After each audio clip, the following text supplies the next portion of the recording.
Welcome to the Geek 101 podcast, episode 247, Retro Review, Teenage Mutant Ninja Turtles. Forgiveness is divine, but never pay full price for late pizza. I'm Ariel Rada. And I'm reliving parts of my childhood I never got to live before.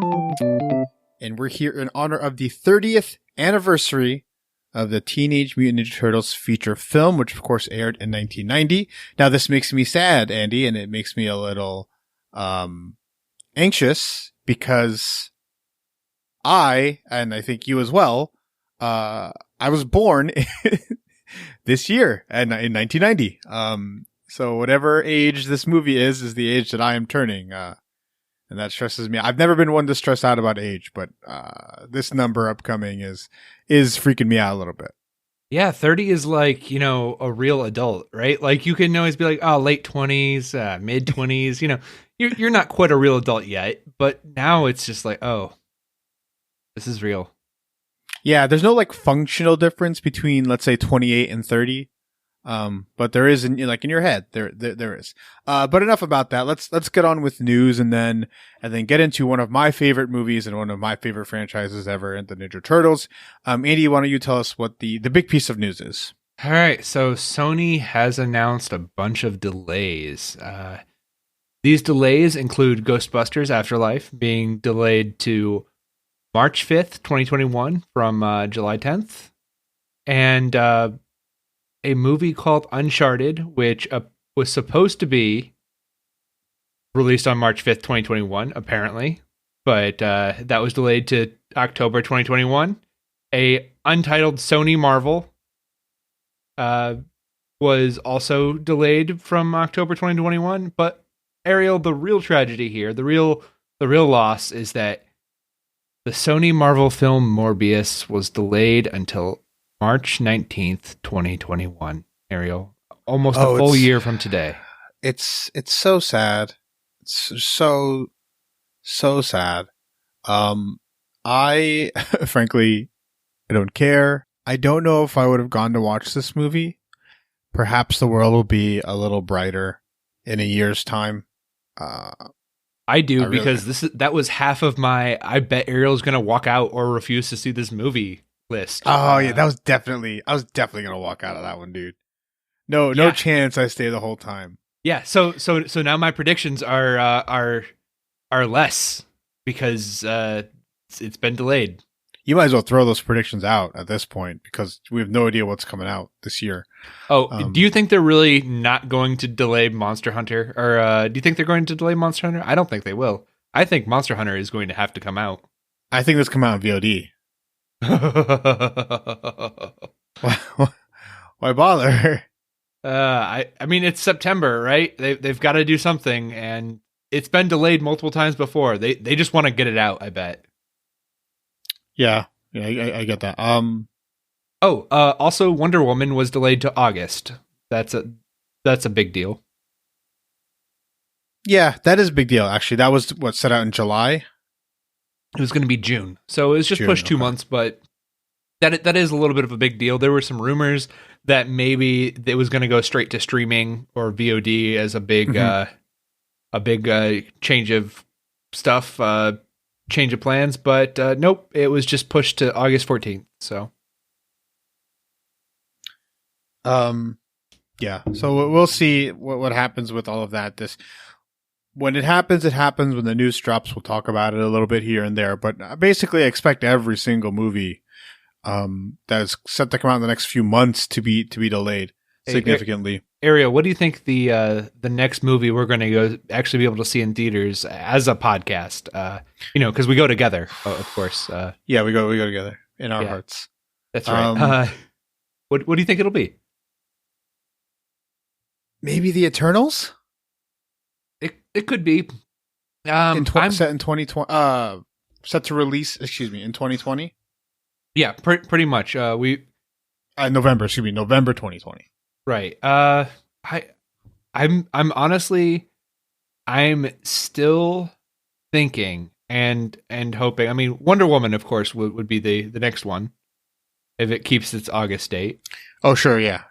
But I'm thinking that maybe Candyman might make it. Candyman might be the movie that reopens the theaters.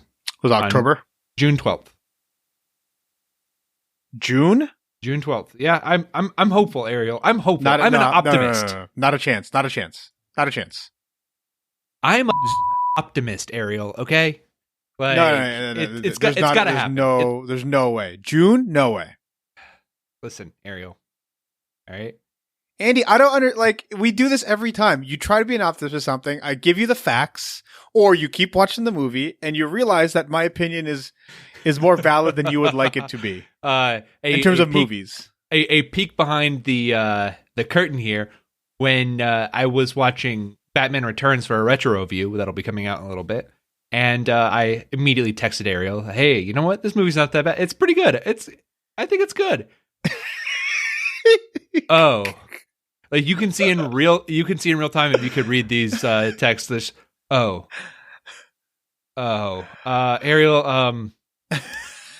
Ariel, and then just tiny font, as tiny as possible. You were right. I will always. I don't like to just dismiss people's opinions, but there are certain movies that is just like no, they're not good. Like, there might be some cool ideas in Batman Forever. But ultimately, as a whole, that movie is terrible. And you talked about this, I'm sure, in the pod, but there was a moment where like the Riddler and Two-Face are like have that weird plunger thing on their head, and they're like pulling it back and forth from each other. Yeah. We didn't really talk about that, but we did talk about the Riddler and Two-Face kind of like Bugs Bunny tiptoeing up to Wayne Manor. It's so bad. It's not many redeemable things in that film. Visually, it's very good, and you'll get that retro review soon enough. But Ariel, let's talk about this retro review. Unless there's some more news. No, I didn't find any more news. Nothing's happening but delays. We'll talk about delays when they come, but ultimately not particularly fun to talk about. Right. Once this whole thing's over, maybe we'll go through the new schedule together. Yeah. We were going to participate in the Slash Filmcast Summer Movie Wager, which is like this fun mathematical competition that they have, which we would like kind of put our entries in and talk about it, and of course give credit to them. But alas, we're not gonna. Yeah, that's dead. I mean, yeah. But let's talk about this movie. We're talking about the 1990 Teenage Mutant Ninja Turtles feature film. This is the first film outing for the Ninja Turtles. It was, of course, famous as a comic book by Kevin Laird and I think it's Bill. Hold on, I have it right here. It is Kevin Eastman and Peter Laird. So I mixed up the last names. Yeah. Who up until very recently still owned it. Yeah. They were big independent comic book owners. Yeah.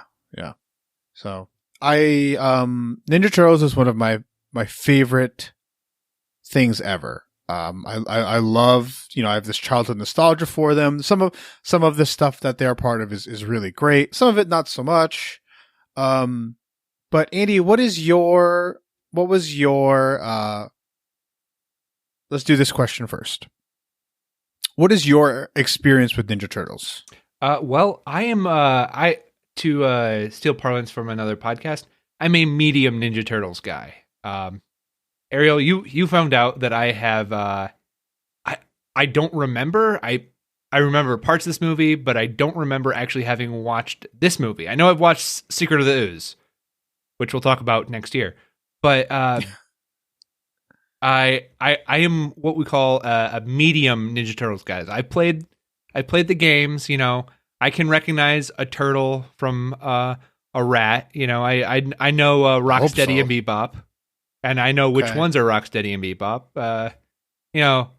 I'm a medium guy. I'm like 90% certain I can match their names to the colors and personalities, but that would be before this movie. Now I can definitely do that. Okay. who is your favorite Ninja? Do you have a favorite Ninja Turtle, Andy?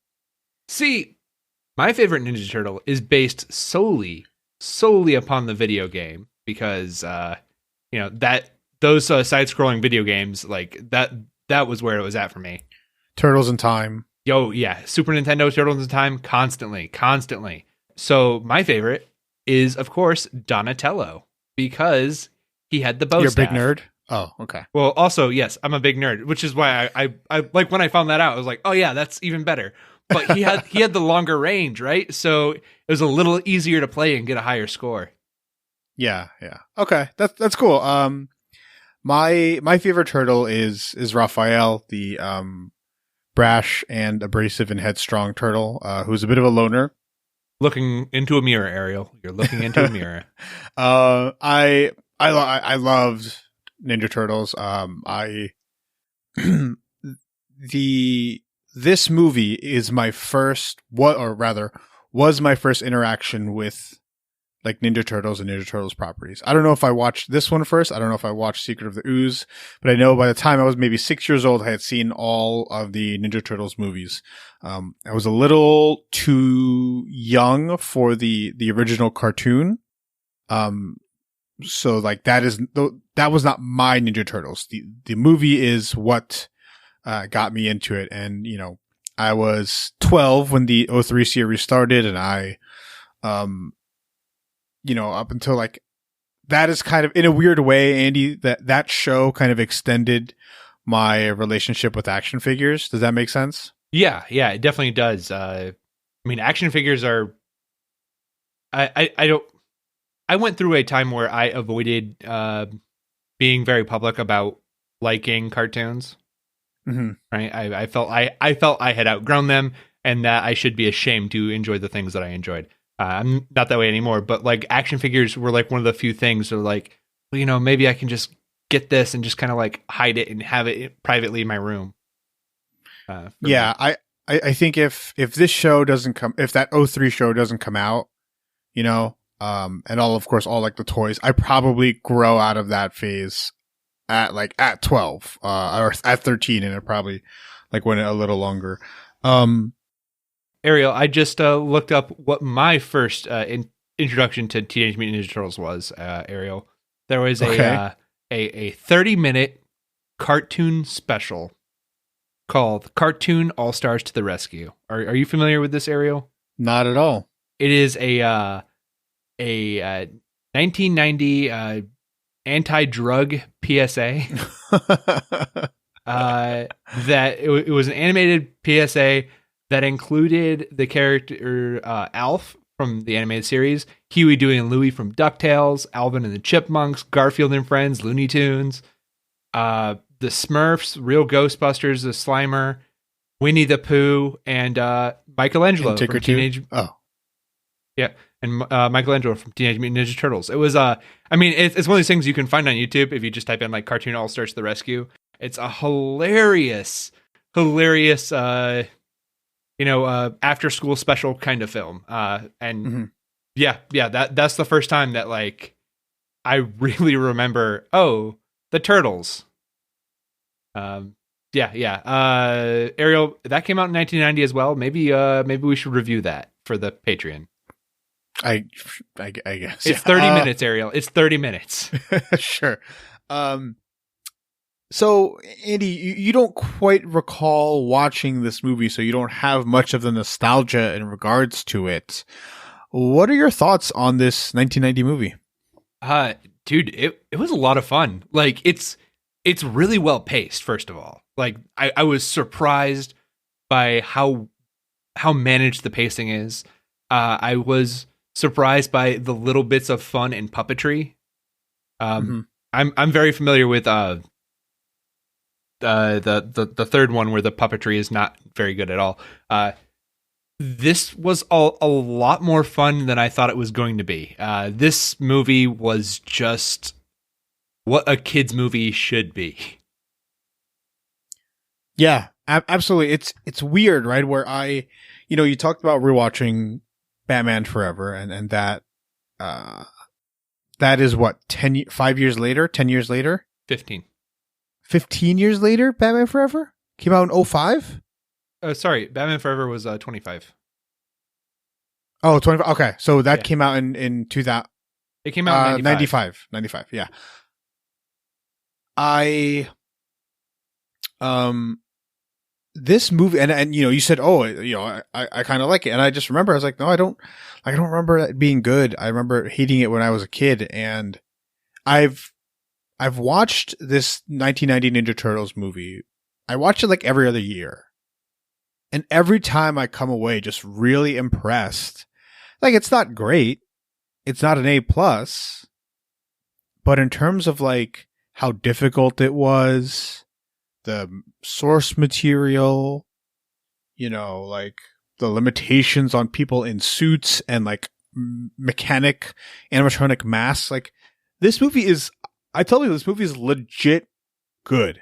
And I don't even know if you can classify this as a kid's movie. Right. No. It is like one of those movies that's kind of like the Lego movie that anyone should be able to enjoy this. I don't think it quite reaches the Into the Spider-Verse level of acceptability. Mm-hmm. Right? Yeah. Like I don't think my mother-in-law or my aunt would enjoy it like they did Into the Spider-Verse. But this is like a movie that is not insulting to the audience of children. It has a lot of really fun little character moments. It has a lot of just chuckle-worthy moments of just like bad puns or interesting things. It has a weird little like dance breakdown. There's so much about this that's just kind of fun. Dance breakdown? Not like a dance breakdown. It was like when they're telling their story and it goes black in the background and then they kind of comment. It's just cute, and then it has the rap at the end. Yeah. There's so much of this movie that is just like, for right now, if this movie were released right now, it would be a very serviceable family movie. But being released in 1990, 30 years ago, holy shit. Yeah, it's very much a cult classic. But you know, part of cult classics is that they're good, a lot of them. Except for Donnie Darko. Just kidding. But not really. Donnie Darko is a movie I will always cry watching, but I will always know that like it only affects me emotionally because it brings me back to the time when I first watch it. Sure. Okay. Yeah, I get that. But in regards to this movie, I love this movie. I love Ninja Turtles. I think it's like you said, it's really funny. It's well paced. I think the script is really good. I think it's witty. I think the humor is like, I think the humor hits that sweet spot where it's like 12 to 15-year-old humor. And not like, Andy, have you seen the new Michael Bay produced Ninja Turtles movies? I saw the first one. The first one tries to be this, right? Yeah. I can see every single time that the first one failed and this one succeeds. I can just immediately be like, yep, that's the one. That right. Yeah. So the first one's trying to be this. It's trying to be some in-between lightning in a bottle that we know is not really going to work. The second one is like straight on kids movie nonsense. Like, it's awful. The second one. But they're trying to find that audience that this movie, I think, found naturally. I don't know how they did it. They found the perfect mix between the comic, which is more like, Andy, I don't know if you've ever read the original Ninja Turtles comic. I've seen little bits and pieces of it. I've read like a chapter here or there, but I've never like really sat down and read the entire thing. Yeah, it's like an adult level like Daredevil comic, which is part of the inspiration. It's not like a kids thing. They found the perfect audience. They found the perfect tone. I just, the movie's, it's funny. It's witty. there are real stakes to this. The characters are in legit danger. Like Raphael, spoiler, Raphael gets put in a coma. Yeah. Like it's so good. It's so serious and it takes itself seriously. Now, and there's another level to this though, the way this is crafted, right? The turtles, if you think of the turtles, you immediately, at least for me, is Cowabunga. Like, you know, that was on so many shirts, that was on so many lunch pails. This movie has a little bit of that 90s era framing, but it is not a product of the 90s and like a product trying to appeal to a 90s audience. This movie is relatively timeless. Yeah, and it's relatively timeless because I haven't seen the most recent Ninja Turtles cartoon, which I've heard is very good. But the personalities of the turtles is almost completely unchanged from their inception to the modern day. It's unchanged. So the kids today and you and I can take a look at this movie and see that like the cowabunga, the 90s lingo that is a holdover, but that still exists in today's like quote unquote Ninja Turtles vernacular. Right. And I'm also thinking of like there's so many mascots and stuff that were kind of overly radical, dude. And this movie does not try to lean into that aspect, which just makes me feel really good about watching it. I mean, this movie, like the idea that this movie was made before a Daredevil movie, first of all, because the Turtles are a parody of Daredevil, right? And there's just so many levels to this. I was just shocked, like, oh, this is really good. And I'll just keep saying that over again. It's really good. Yeah. So, that's our quote unquote retro review material is a little shortened because you're only thinking of it now. What else do we have to say about this Ninja Turtles movie? Well, the way that the action is filmed, it's really funny because if you watch a modern day action movie or a modern day action scene, you're going to get a lot more quick cuts. And this movie, even though they're in these animatronic suits, yes, it still is not nearly as it does not nearly rely on the editing as much as a modern action movie would, like a Liam Neeson Taken. Yeah, so obviously what it is they took young, short martial artists. One of them famously is Ernie Reyes Jr., who was a Filipino actor and martial artist. Like he was a competition martial artist at one point. And they put them in the suits, and everybody in a turtle suit and everyone in a foot mask doesn't have to quote unquote act. They only have to act physically, because all the voice work is dubbed over.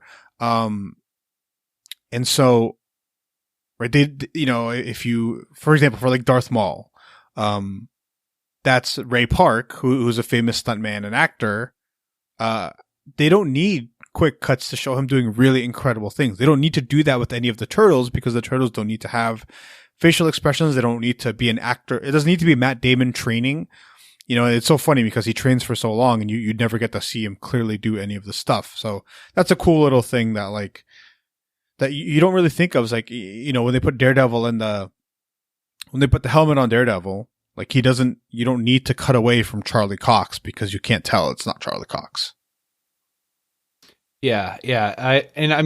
This is what we were talking about with Black Widow and just Taskmaster, and hoping that Taskmaster is just a bunch of different physical actors, right? Like that Taskmaster is able to do a bunch of different things, and with this, these you can actually get the real great performers and not have to hope that they have a charisma like The Rock. Yeah, for sure. I wrote down that the choreography is really excellent. They're doing flips, they're doing like jumping kicks. They're all proficient with their weapons, and we make fun of something like Iron Fist, which is made today, and it's it's sad. It's sad that in the 90s that they could do something like this, and in Iron Fist they can't get basic stunt work done. But yeah, I totally agree. I love the choreography in this. I think the final fight with the four turtles and Shredder, I think it's excellent. I think it's the setup is amazing, the tone is amazing. The the conclusion to it, it's just like a weird, like great cult classic. The straight up murder of the Shredder by amazing Canadian actor Elias Koteas. Cotius, I don't know, but yeah, he's great. He's great in this. Yeah, and also that's another thing about movies that have a team is usually there has to be like a moment that each character gets a moment, and instead it's this really well done fight between the four of them and Shredder, and it's so bizarre to me. Like I'm looking at this director's other work, and I just don't see how he was just able to do a very good action sequence. Yeah, I think perhaps it relies on the stuntman and the stunt director and stuff like that. Ariel, no. We need to focus on the idea that the director does everything good. Oh yeah. Okay. The director's in charge of everything. I also really like, I think you mentioned this before, the puppetry and animatronics in this are so cool, and it's so much cooler when in retrospect what's happening. Like, they needed 3 puppeteers to move around Splinter, and every single actor inside the Ninja Turtle suit had machinery around his face in the helmet, and they're still able to do all these things and emote physically. It's great.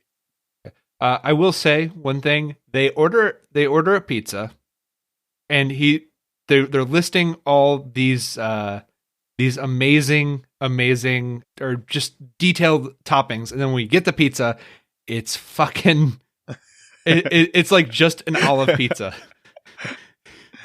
Pizza dude's got 30 seconds. Also, you did you happen to see a very young future Oscar nominee in the cast? Yes, Sam Rockwell. A young Sam Rockwell is as prominent in as one of the punks, like one of the foot thugs. We should talk about him as geek royalty sometime. Maybe. Yeah, we'll take a look at it. It's just, this is hard because you're not as big like a Turtles fan. Oh, I am now. Like, dude, I want to watch the animated series. Like, I want to give this a real shot now. I was like, oh, this is really good. I might even give Out of the Shadows a shot, because I've heard it's a lot of fun. I have heard that it does a lot of things well. Out of the Shadows is which one? The first, the second Michael Bay produced one with Rocksteady and Bebop, which. Yeah, but that's everything that movie does well is based on the nostalgia of liking Ninja Turtles. Right. So I'd be a perfect test case. Yeah. I'll warn you, as a movie, it's awful, like awful. We'll see. The 03 cartoon is better than people give its due. Well, you know what? Maybe not. It's been a while since I watched it, but they go into some pretty cool and crazy things. Like, as a concept, if somebody walked into a toy company, a video game company, comic book company, and pitched this, it'd be like, dude, like, we're not gonna make this. And it's so funny. Like, it's I can't. I don't want to get too far into the history. I just want to do a quick side recommend here. Go watch the episode of The Toys That Made Us. Mm-hmm. And it tells you everything you need to know about the history of the Ninja Turtles. It's cool. So, I didn't realize this is Jim Henson's Creature Shop. Of course it is. Yeah. Sorry. I going into this movie not knowing as much. It's so cool. I really appreciated it. I don't know what I expected, but it wasn't this. And now, I'm a shellhead. Yeah, I'd love to see how your journey to liking Ninja Turtles goes from this point on. There is a fun theory that used to be on Cracked and other places that is like everybody's favorite Power Ranger was red or green, and everybody's favorite G.I. Joe was Snake Eyes, and everybody's, favorite Transformer was Optimus Prime. And those are generalizations, but if you polled 100 people, maybe 75% of the people would give you those answers. But if you asked people who their favorite Ninja Turtle was, it would be split pretty evenly, I think, into quarters. Because the Ninja Turtles are characterized and represented in a very like classical specific personality test way. I don't remember so much what the test was or like what it was, but basically, for the exception of Leonardo, who often gets kind of short-sighted in these because they just make him a Boy Scout. Right. Well, he's the leader. I mean, yeah, and it's frustrating because he doesn't have much depth outside of that or outside of very specific things like the cartoon where you have more time to do it.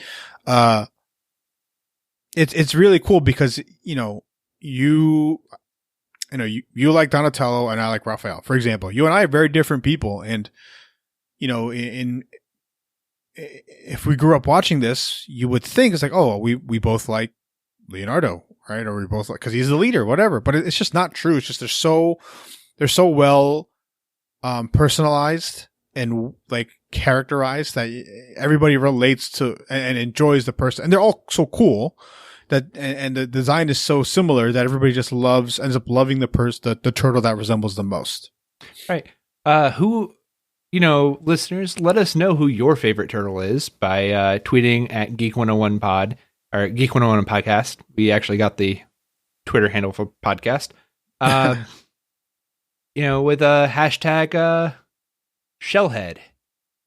Sure, yeah. Andy's new term, Shellhead. Yeah. But yeah, I'm a big Raphael fan. I have a pet tortoise and I named him Raphael. I have Raphael toy from this movie. I grew up loving this franchise. I think the movie's really good. I think you're right, Andy. It has great pacing. It's really funny. They seamlessly introduce April O'Neil, Casey Jones, Splinter, Shredder. It is so. I think it was made at a time where, at like a point in movies where the setting feels really comfortable. It feels like Terminator 2. It feels like, movies in like 90s New York. It was such a copied or such a repeated setting for movies that at no point do you feel out of place in it. There's just so much about this movie that works. Right. And to top it off, this movie has a 40% on Rotten Tomatoes. Really? And, yeah. And I think this is a case where the people who were, critics at the time, they had no context for this. This was just a really weird kids thing. Yeah. Yeah. It's super, super weird. I'm looking. This was until this was the highest grossing independent film until almost a decade later. This makes me sad that these reviews. Ariel, what do you think the number one? What independent film beat this at the box office? Independent film. What year? How many years later? It was 99. Independent. Oh, 99. The Sixth Sense? Nope. It was the Blair Witch Project. Oh wow. That one did gangbusters. Yeah. Also, okay. This is good. This is going to be really, really dumb. It was just something that made me really happy.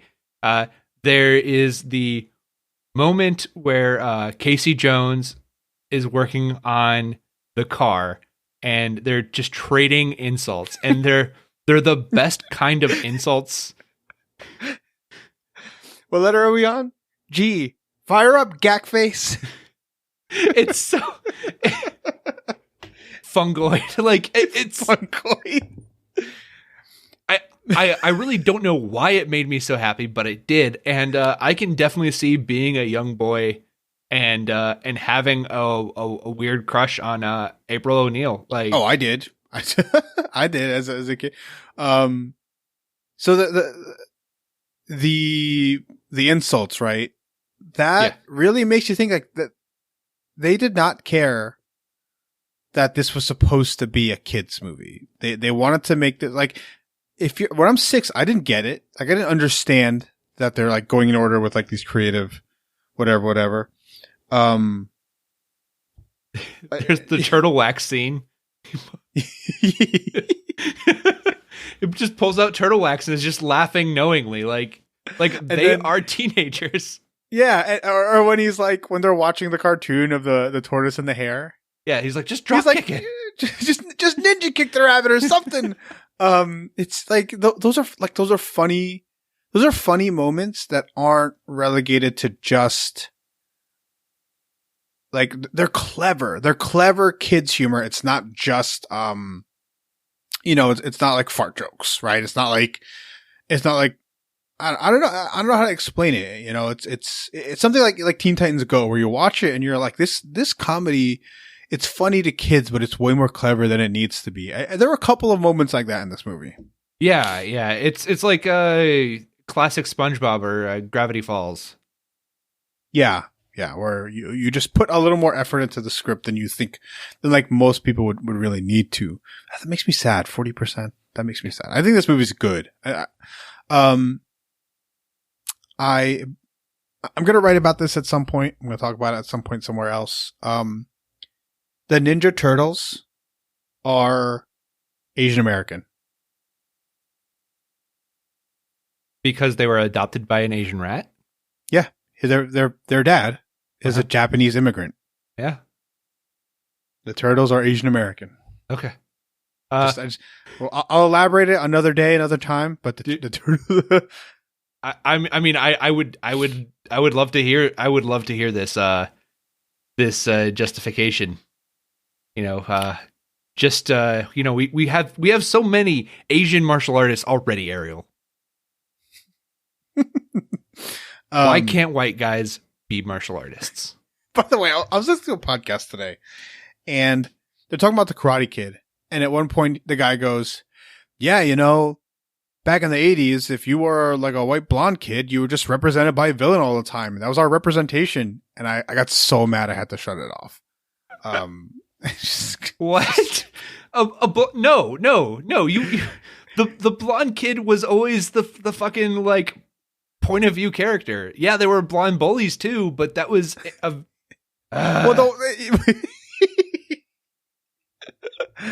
anyway, I love Ninja Turtles, and I might, perhaps after you've gotten more like Turtles stuff under your wing, or I get a guest who's like a longtime fan, maybe I'll talk about it more. But ultimately, there's not much we can talk about that's not covered in the Toys That Made Us episode of Ninja Turtles. I highly recommend that as like a side homework. Is there anything else about this movie that we need to mention before we get out of here? No. I can't think of anything. It's just this movie put a smile on my face, and this is after watching such great movies for the Retro Reviews guys. Batman Forever, Doom. Yeah, I watched Doom. Yeah, that'll be Cats. This is great. I am so happy to have been able to do this, and one day when I'm a father, this is going to be the thing. Like always just trying to push. Like, hey, why don't we just watch Teenage Mutant Ninja Turtles again and not Cars? Please, not Cars. Please stop watching Cars. I'm gonna do. Someday if I'm a dad, I will do everything I can to never watch Cars with my kid. Ever. I just see you just like throwing the disc out. Putting a different, whatever, just putting a different physical media, and like, what are you talking about? This is Cars. Like, no, Dad, this is the One Piece movie. Why are we watching One Piece again? I want to watch Cars. Well, he turns into a car. No. All right, Andy, let's get out of here and do some homework. We're not quite sure what we're doing next week. I might start rewatching Supernatural, so we might get into our should you watch of that. Okay. Ariel, sooner rather than later. I'm going to go ahead and say that we should make this month a theme, and the theme would be titles that you can fit into the Ninja Turtle theme song, which would be Mighty Morphin Power Rangers. I mean, we could do our whole 90s, like nostalgia theme or whatever. Sad, that's a cool sad idea. kid quarantine. Yeah. We're sad millennial quarantine stories. We're old and we need to relive our childhood. Yeah. Okay. Let's get out of here, Andy. What have you got for homework? Okay. For homework, I just picked up a video game that is going to waste my time. I know it's going to waste my time. It is Persona 5 The Royal for the PlayStation 4. It is a improved version of Persona 5, which came out 3 years ago. It's a Japanese RPG and a life simulator as you go through, fight monsters, collect things that are kind of like Pokemon, and fight them and live a Japanese teenager's life. It is a wonderful, wonderful Japanese RPG. If you like Final Fantasy, I really recommend giving this a try. And it's like 150 hours long, so it's a perfect quarantine game. Yeah, I've heard very good things about the Persona 5. He's currently a character in Smash, if I'm not mistaken. Yeah, Joker from the main character. It's really fun. The game oozes style, and it has probably the most slappiness soundtrack I've ever heard. It's really good. It really just listen to the soundtrack. The soundtrack is great. All right. My homework this week is to go check out the new IDW Ninja Turtles comic book. I've read a lot of it, maybe 60 issues or so. It's really good. A lot of it is drawn and created by Kevin Eastman, who was one of the original creators of Ninja Turtles. It has a bit of a different dynamic. In one of the versions of it, they changed the age order of the brothers, where Donatello is the second oldest. So it's Leonardo, Donatello, Raphael, and Michelangelo. So to kind of change up the chemistry, they made it so that, it's no longer Leo and Raph just butting heads over and over and over again. It's like the very traditional cultural based Leonardo butting heads against his, the second oldest modern technologically focused Donatello. And it's a really cool dynamic. They kind of make Raph and Mikey buddies, where Mikey just wants everyone to get along, and Raph is still that really emotional, loner type character. So they keep the core personalities intact, and they just change the brother dynamics, which I find really, really cool and really fun. An interesting twist on it. Ariel, quick question about this one. Sure. Is this the one a few years ago, maybe 5 years ago? One of the turtles ended with a giant cliffhanger that tons of clickbait articles were written about. Is this that one? Yeah, that's this one. Yeah. Yep. I really enjoyed it. It's fun. And it's just more Turtles content. You really get to know the characters. You really see the personalities, stuff like that. So that's my homework this week. We do not know what we're doing next week, but perhaps it'll be Power Rangers. Perhaps we'll guest on. I'm not quite sure, but that movie that's going to be an interesting watch. I had full confidence, Andy, that you would like Teenage Mutant Ninja Turtles. I have no idea what we're going to think of this Power Rangers movie coming up. Oh man. See, I think this is going to be reversed reactions here, because I've seen this movie a lot. I know what to think about this movie already. Oh, okay. All right. Interesting. All right. Let's get out of here, Andy. Where can people find you online? You can find me online on Twitter or Letterboxd at Hebrews Pale Ale. All right. You can find me at Dread Pirate Roddy. You can find us at Geek 101 Podcast on Twitter and Facebook and Patreon. Email us geek101pod@gmail.com. That's all we have for today. Class dismissed.